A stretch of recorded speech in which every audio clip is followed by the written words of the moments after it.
আসসালামু আলাইকুম। এই ভিডিওতে দেখাবো কিভাবে সাগর টেকনোলজিতে নিজে নিজে অটো অ্যাড ব্যালেন্স করবেন। প্রথমে আমাদের অ্যাপসে লগ ইন করতে হবে। লগ ইন করে অ্যাড ব্যালেন্স নামে যে অপশন আছে এখানে ক্লিক করে এখান থেকে মেন যেটা আছে মেন সিলেক্ট করতে হবে। কনফার্মে ক্লিক করতে হবে। কনফার্মে ক্লিক করে আপনি কি মাধ্যমে টাকা পাঠাবেন এখান থেকে সেই মাধ্যমটা আপনি বেছে নেবেন। আমি যেহেতু বিকাশ পার্সোনাল থেকে অ্যাড করব, সো আমি বিকাশ পার্সোনালে ক্লিক করলাম। পার্সোনালে ক্লিক করে এখানে অ্যামাউন্ট উল্লেখ করতে হবে। আমি এখানে 20 টাকা অ্যাড করে দেখাবো। আপনি আপনার পরিমাণ মতো আপনি ব্যালেন্স অ্যাড করতে পারেন। নেক্সটে ক্লিক করতে হবে। নেক্সটে ক্লিক করে এখানে দেখবেন একটা নাম্বার চলে আসছে। নাম্বারের পাশে কপি আইকন দেওয়া আছে। কপি আইকনে ক্লিক করলে নাম্বারটা কপি হয়ে যাবে। এখন আমাদের বিকাশ অ্যাপসে লগ ইন করতে হবে। বিকাশ অ্যাপসে যেতে হবে।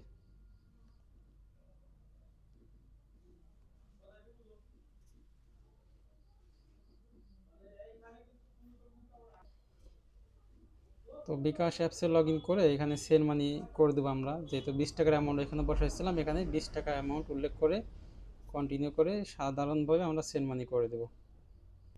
তো আমরা ওই নাম্বারে 20 টাকা সেন্ড মানি করে দিয়েছি। সেন্ড মানি হওয়ার পর এখান থেকে আমাদের যে প্রয়োজনীয় যে জিনিসটা সেটা হচ্ছে ট্রানজ্যাকশন আইডি। এখান থেকে অবশ্যই ট্রানজ্যাকশন আইডি কপি করে নিতে হবে। ট্রানজ্যাকশন আইডির পাশে কপি আইকন আছে, এখানে ক্লিক করলে কপি হয়ে যাবে।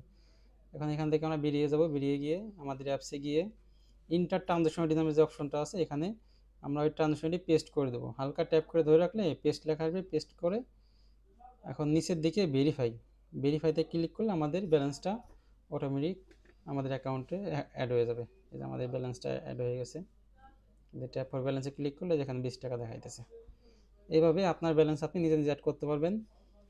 আর কোনো কিছু বুঝতে সমস্যা হলে আমাদের অ্যাপসে হোয়াটসঅ্যাপ নামে যে অপশন আছে, এই যে হোয়াটসঅ্যাপে ক্লিক করে এখান থেকে আপনি আপনার সমস্যার কথা বলতে পারেন। ধন্যবাদ।